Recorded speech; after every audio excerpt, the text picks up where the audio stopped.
Hello everyone, कैसे हो आप सब। आज हम शुरू करने वाले हैं पर्यावरण अध्ययन ईवीएस इन्वायरमेंटल स्टडीज। यह 3 क्लासेज में है, क्लास 3, क्लास 4 और क्लास 5 में। बहुत ही रोचक है और छोटे बच्चों के लिए है, तो ये समझाया भी गया है उन्हीं के तरीके से कि छोटे बच्चे इसको बेहतर तरीके से समझ सकें।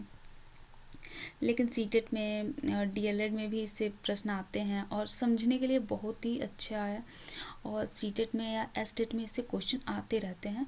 तो इसलिए हम इसका आज शुरू कर रहे हैं और आज हमारा फर्स्ट वीडियो है इस टॉपिक पर।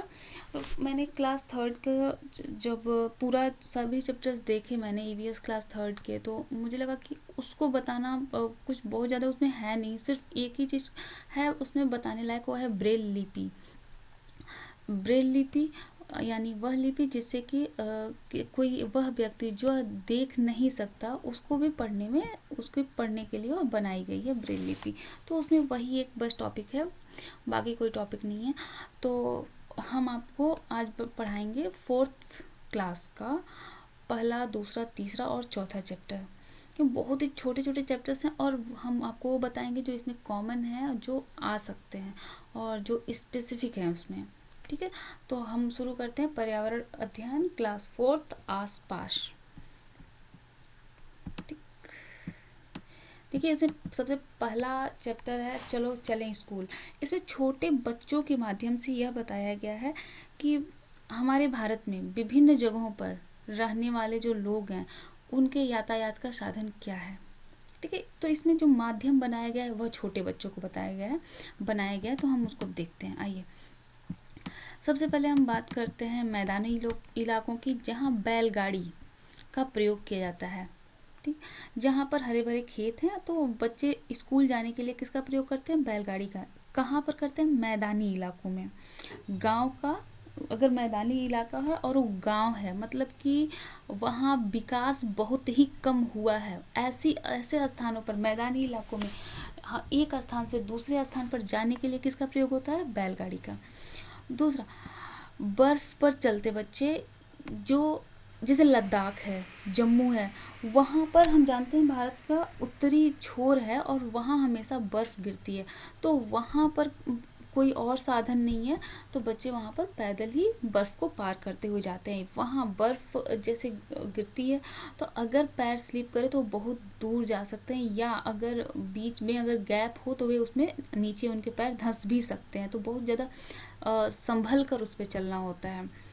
ठीक है, ऐसे ही जो हमारा पूर्वोत्तर है, भारत का पूर्वोत्तर भाग, वहाँ है असम, और असम में बांस से बने हुए पुल हैं जिससे होकर बच्चे गुजरते हैं या लोग गुजरते हैं। यहाँ पर देखिए बांस का पुल बनाया गया है, बांसों को आगे लगा के। हम जानते हैं कि असम में बारिश बहुत होती है, हमेशा ही जब भी बारिश का मौसम होता है तो असम पूरी तरह से, वहाँ ब्रह्मपुत्र नदी और बाकी नदियों का जल भराव आ जाता है और हर साल वहाँ पर बाढ़ आती है।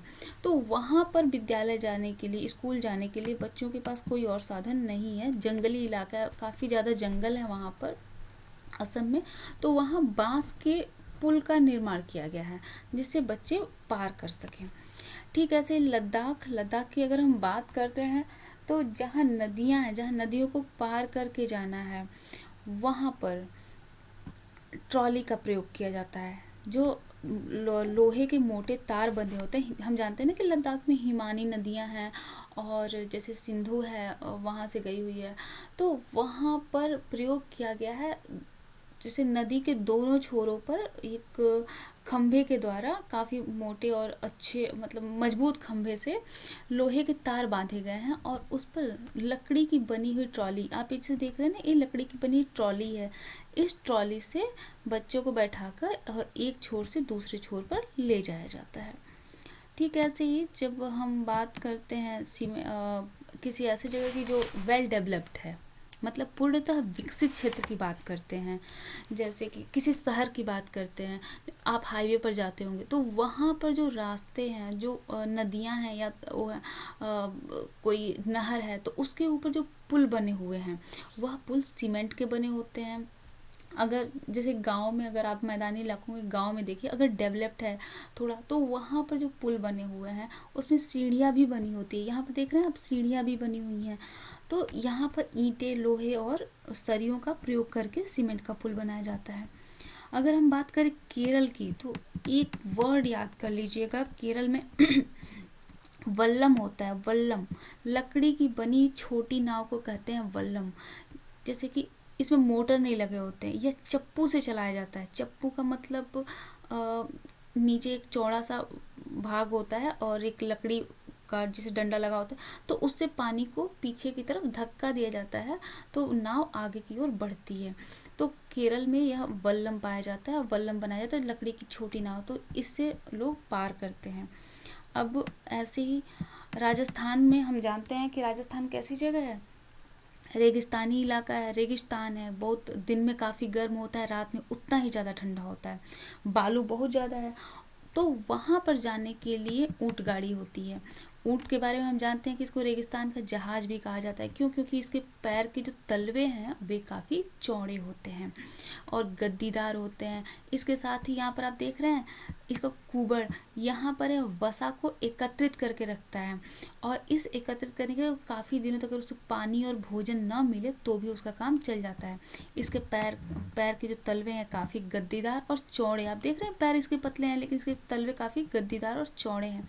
इसके साथ ही साथ इसके मुंह की जो बनावट होती है ना, और इसकी जो जीभ होती है, वह ऐसे कटीले पौधों की पत्तियों को खाने के लिए उपयुक्त होती है, तो वह उनको खा सकते हैं। इसलिए वहाँ पर ऊँट रेगिस्तान में पाए जाते हैं। तो वहाँ पर जो साधन है वह ऊँट गाड़ी है। ठीक, और इसके साथ ही अगर हम बात करें बाकी जगहों की, मैदानी इलाकों की, तो वहाँ पर साइकिल, काफ़ी लंबी अगर दूरी तय करनी है तो पहले तो लड़कियों के लिए पढ़ाई की व्यवस्था नहीं थी, लेकिन बाद में लड़कियाँ ग्रुप में साइकिल के साथ जा सकती हैं। तो यह बताइए कि मतलब रास्ता अगर सही है तो वहाँ पर साइकिल की व्यवस्था है। ठीक है, अगर रास्ते ऊबड़ खाबड़ और पथरीले हैं, अब देखिए एक हमने उदाहरण दिया लद्दाख का। लद्दाख यानी जहाँ पर ट्रॉली से लोग जा रहे हैं, अगर नदी को पार करना है तो ट्रॉली में जा रहे हैं। और दूसरा, अगर लद्दाख जैसा कि बर्फीला इलाका हो जहाँ हमेशा बर्फ गिरती हो, ऐसी जगहों पर पैदल जाएंगे। उसके साथ वैसे ही अगर हम बात उत्तराखंड की करते हैं, तो उत्तराखंड हम जानते हैं कि हमारे उत्तर प्रदेश के ठीक उत्तर में है, तो वहाँ पर बर्फ कम गिरती है, लेकिन ऊंचाई और ढलान काफ़ी ज़्यादा है, तो वहाँ पर पत्थर काफ़ी हैं। तो इस पत्थर की जगह पथरीली है, तो ऐसे जो रास्ते होते हैं ऊबड़ खाबड़ और पथरीले होते हैं। तो ऐसे रास्ते कहाँ पे हैं? उत्तराखंड में। तो यहाँ पर भी आप साइकिल तो चला नहीं सकते। इन ऐसे रास्तों पे जहाँ ऊबड़ खाबड़ और पथरीले रास्ते हैं, वहाँ साइकिलें नहीं चल सकती, कोई और साधन भी नहीं, तो यहाँ पर बच्चे पैदल ही स्कूल जाते हैं। और यहाँ तो आप देख ही रहे हैं, एक जुगाड़, इसका नाम ही रखा गया है जुगाड़। यहाँ पर इसका जो इंजन होता है वो बाइक का होता है, बाइक का इंजन होता है, और उसके पीछे इसमें लकड़ी के पट्टों को जोड़ के एक छोटी सी गाड़ी का आकार दे दिया गया होता है। तो लेकिन इंजन जो होता है वह बाइक का होता है, और पीछे जो पहिए वगैरह किसी जैसे कि ऐसे 4 पहिया वाले पहिए लगा दिए जाते हैं, तो इसको इसलिए जुगाड़ कहा जाता है। जुगाड़ का मतलब होता है पुरानी चीज़ों से नई चीज़ का निर्माण कर लेना जो काम दे। ठीक, अब हम बात कर रहे हैं भारत के मैप में, एक बार हम देख लेते हैं। अगर देखिए यह है असम, ठीक, ये आप देख रहे हैं, ये हमारा प्यारा असम है।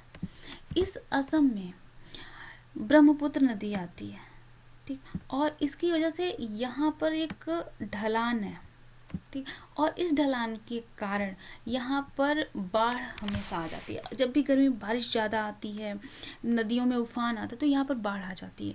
तो यहाँ पर हमने देखा कि यहाँ के जो बच्चे हैं जाने के लिए किसका प्रयोग करते हैं? असम के लोग बांस की बनी हुई सीढ़ियों का प्रयोग करते हैं, बांस के बने हुए पुल का प्रयोग करते हैं।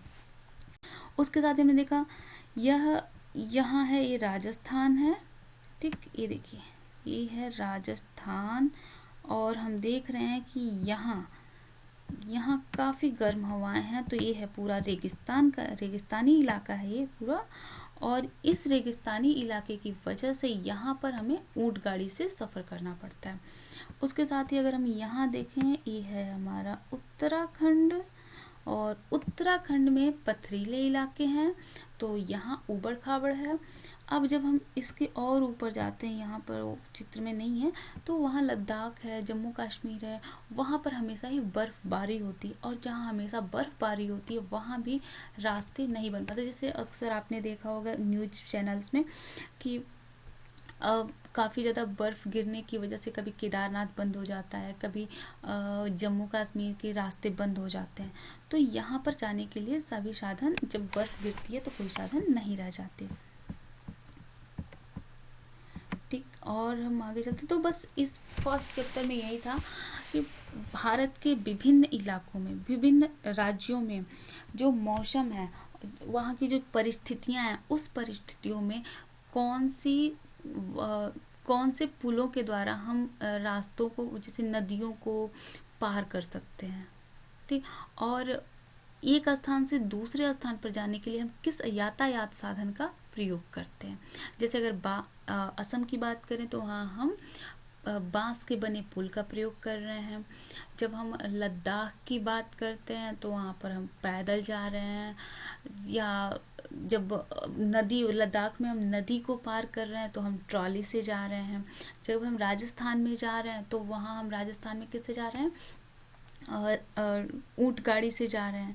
तो अलग अलग जगहों पर, अगर हम मैदानी इलाके में हैं, जो गांव का है, विकसित नहीं है, विकास नहीं हुआ है, तो वहाँ हम बैलगाड़ी से जा रहे हैं। अगर विकास हो गया है तो वहाँ की, अगर पुल और नदी को पार करना है तो सीमेंटेड पुल बने हुए हैं। अगर विकास हो गया है, यानी लड़कियाँ अगर स्कूल जाने लगी हैं तो वे साइकिल का प्रयोग भी करने लगी। अब हमने ये समझ लिया पहले चैप्टर में। दूसरे चैप्टर में हम जानेंगे, यहाँ पर पूरे चैप्टर का सारांश मैं आपको 2 लाइन में बता रही हूँ। ऐसे सभी जानवर जिनके बाह्य कर्ण, यानी हमारे जो कान है ना, तो जो कान गुरुजी आप लोग को पकड़ के खींचते थे बचपन में, वह कान जो है, जिनके दिखाई देते हैं, जिस भी जानवर के बाह्य कर्ण, इसे कर्ण पल्लव कहते हैं, जिस भी जानवर के बाह्य कर्ण दिखाई देते हैं, वे जानवर बच्चे पैदा करते हैं। जिनके भी बाह्य कर्ण नहीं दिखते, वे सभी अंडे देते हैं। ठीक, तो जो, और एक साथ 2 वर्ड और जान लीजिए, एक होता है अंडयुज और दूसरा होता है जरायुज। जो जरायुज हैं, मतलब जो बच्चे पैदा करते हैं, वे जरायुज हैं, और जो अंडे देते हैं वो अंडयुज हैं।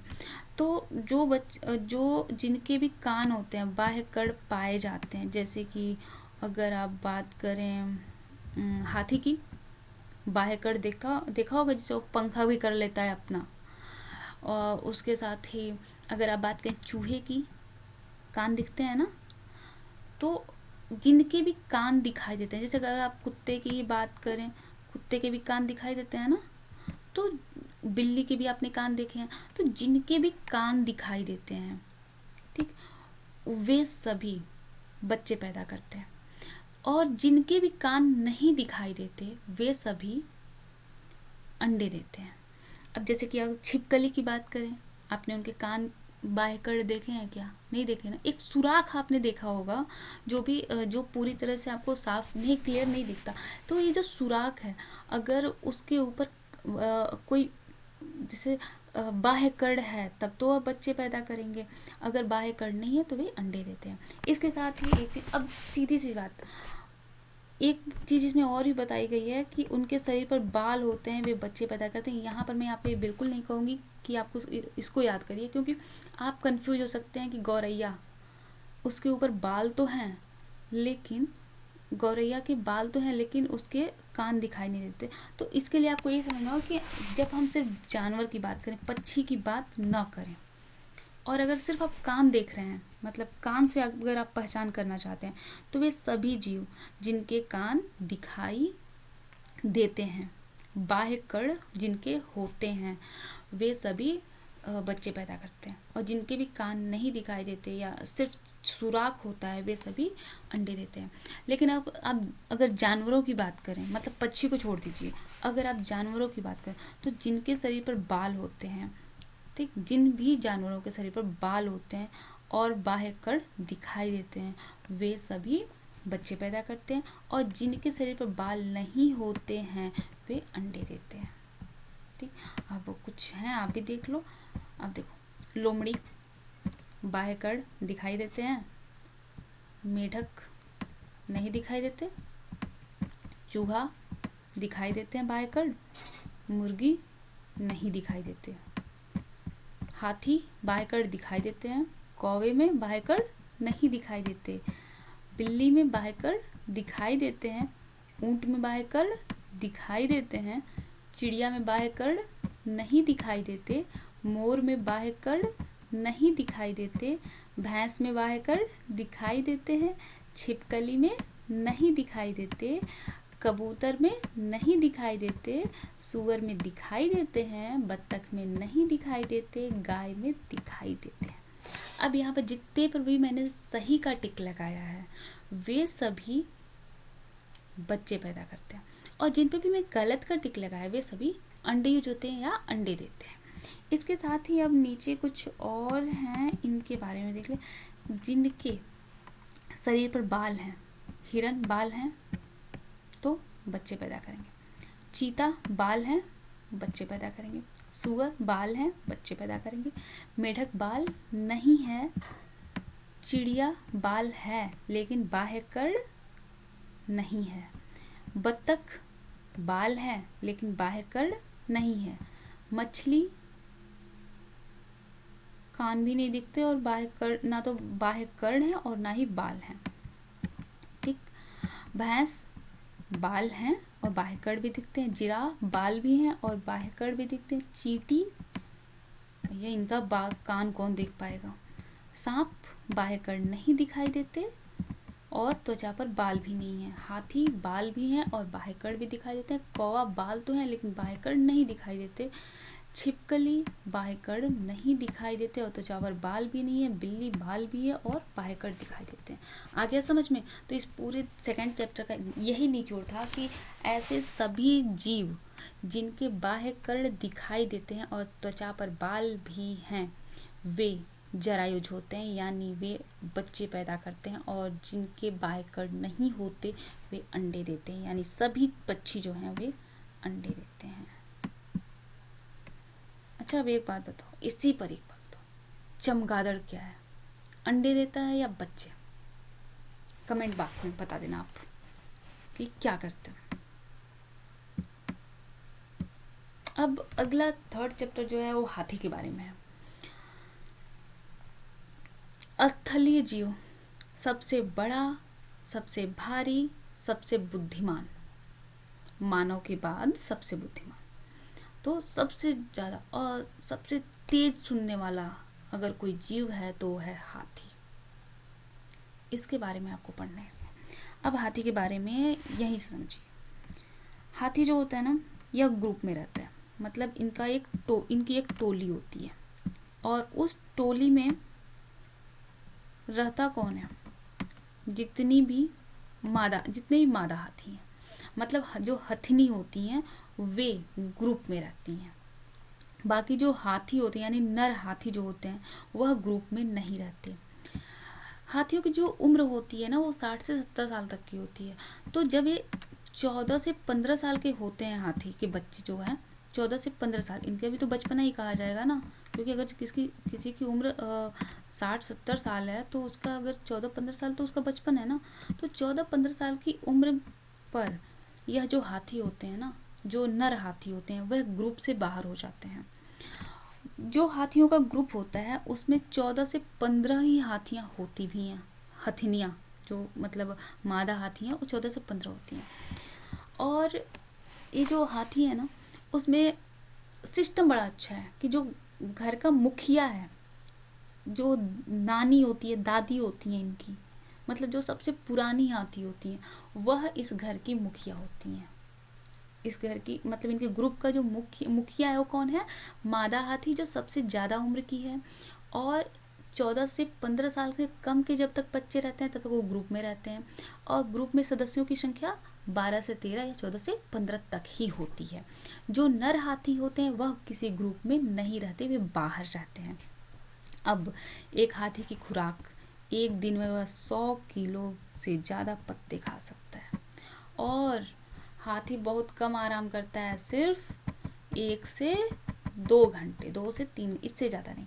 और इसके शरीर में आपने देखा होगा, जो हाथी का शरीर होता है, जो काला हाथी आपने देखा होगा, उसके शरीर में आपने देखा होगा बहुत कम बाल होते हैं, बहुत ही कम बाल होते हैं, लेकिन बाल होते हैं।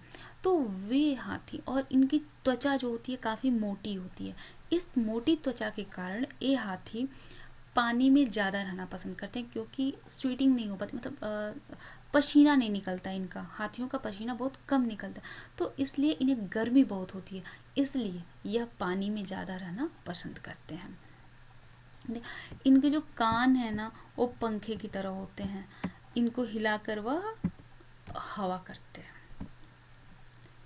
अब देखिए, हाथियों के झुंड में केवल हथिनियां और बच्चे ही होते हैं। झुंड की सबसे बुजुर्ग हथिनी ही पूरे झुंड की नेता होती है। एक झुंड में 10 से 12 हथिनियां होती हैं और बच्चे होते हैं, और हाथी 14 से 15 साल तक ही झुंड में रहते हैं। जो नर हाथी की बात कर रहे हैं कि 14 से 15 साल तक ही झुंड में रहते हैं, उसके बाद बाहर चले जाते हैं। इसके बाद ये चैप्टर कंप्लीट। अगला चैप्टर, यह चैप्टर है पर्यावरण रक्षा से संबंधित है। अभी तक हमने क्या क्या समझा? सबसे पहले हमने देखा यातायात के साधन। दूसरा पहला चैप्टर हमारा था यातायात के साधन, और उसके बाद दूसरा चैप्टर हमने देखा कि कौन से जीव अंडयुज होते हैं और कौन से जीव जरायुज होते हैं, मतलब कौन अंडे देते हैं और कौन बच्चे देते हैं। उसके बाद तीसरा हमने देखा हाथी मतलब जंगली जीव, एक जंगल का सबसे बड़ा जीव और सबसे बुद्धिमान जीव। और उसके बाद हम देखेंगे आसपास के पेड़ और पौधों के बारे में, ऐसे पेड़ पौधे जो हमारे लिए बहुत ही लाभदायक हैं और प्रतिकूल परिस्थितियों में भी जीवित रहते हैं। तो हम बात कर रहे हैं यहाँ पर एक चित्रों के माध्यम से एक कहानी समझते हैं। जगह देख के आप समझ गए होंगे कि यह राजस्थान है। जी हाँ, यह राजस्थान है, और राजस्थान में ही एक बहुत पुरानी कहानी है। यह कहानी की शुरुआत होती है एक अमृता नाम की लड़की से। कहानी के पात्र है अमृता, इसकी मुख्य पात्र है। वह एक उसके आसपास उसके घर के आसपास एक पौधे हैं, काफ़ी पौधे हैं, खिजड़ी के पौधे, ठीक है। और वो जोधपुर की है, राजस्थान में जोधपुर के पास की है वो अमृता। और वहाँ जिस गांव में है ना, उस गांव मतलब वहाँ पर बहुत सारे खिजड़ी के पौधे हैं, ठीक है। एक बार क्या होता है, एक राजा को अपना घर बनवाना होता है या मकान बनवाना होता है, तो वो अपने मजदूरों को भेजता है कि सारे पेड़ काट के लाओ। वे वहाँ पर जब जाते हैं तो लड़की उनको पेड़ नहीं काटने देती, मजदूर उस लड़की को मार देते हैं, ठीक। तो इस तरह से बहुत ज़्यादा विद्रोह हो जाता है।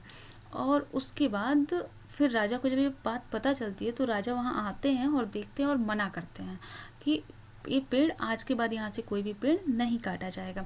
तब से उस गांव का नाम रख दिया जाता है खिजड़ली, ठीक है। खिजड़ली नाम उस गांव का रख दिया जाता है। क्यों? क्योंकि वहाँ पर खिजड़ी का पेड़ हुआ करता था। यह एक सत्य घटना है। अब हम देख रहे हैं यहाँ पर कहानियों के माध्यम से समझिए कि पहले वो लड़की बचाने की कोशिश करती है, उसमें वह पेड़ काफ़ी काटे जाते हैं, लोग पेड़ों को पकड़ के खड़े हो जाते हैं। और इसके साथ ही आपको एक चीज़ याद आ रही होगी, चिपको आंदोलन याद है? लोगों ने पेड़ों को पकड़ लिया था, चिपको आंदोलन ने, औरतों ने, और उसके बाद पेड़ों को उन्होंने काटने से बचाने के लिए ऐसा किया था। तो ठीक है, ऐसा ये पुरानी कहानी इससे जोड़ी गई है। तो यहाँ पर अब खिजड़ी का पौधा इतना इम्पोर्टेंट क्यों है? नाम कोई और भी पौधा लिया जा सकता था ना, लेकिन खिजड़ी का ही पौधा क्यों? इसलिए क्योंकि खिजड़ी का पौधा प्रतिकूल परिस्थितियों में भी जीवित रहता है और इससे दवाई भी बनाई जाती है। इसे ज़्यादा पानी की आवश्यकता नहीं होती है। इसके पेड़ की जो छाल है वह दवा के काम आती है। इसकी लकड़ी में कीड़ा नहीं लगता, तो यह एक इमारती लकड़ी है जो बहुत ही अच्छी इमारती लकड़ी है, इसमें कीड़े भी नहीं लगते। इसकी जो फली होती है उस फली की सब्जी भी बनाई जाती है, और जो वहाँ के जानवर हैं इसकी पत्तियों को खाते भी हैं। ठीक, तो इस तरह से हमने इसको कंप्लीट कर लिया 4 चैप्टर, और हमें लगता है आपको अच्छे से ये चारों चीज़ें याद हो गई होंगी। अब एक बार हम आपको भारत का जो मैप है ना वहाँ ले चलते हैं फिर से। देखो यह है भारत का मैप। यहाँ मानसून सबसे बेहतर होता है, ये जो ग्रीन कलर आप देख रहे हो ना, यहाँ मानसून सबसे बेहतर है, यहाँ उससे थोड़ा सा कम है। यहाँ मानसून सबसे बुरा है क्योंकि यहाँ गर्मी बहुत ज़्यादा है, और यह है राजस्थान, जिसके बारे में आपने पढ़ा, ऊँट गाड़ी और अमृता की कहानी, खिजड़ी गाँव और खिजड़ी के पेड़, और उनके खिजड़ी के पेड़ के क्या लाभ हैं। और यह है इधर हमारा पूर्वांचल, और यहाँ पूर्वोत्तर, और इस पूर्वोत्तर में हमने पढ़ा असम के बारे में, जहाँ पर बांस के पुल बने होते हैं।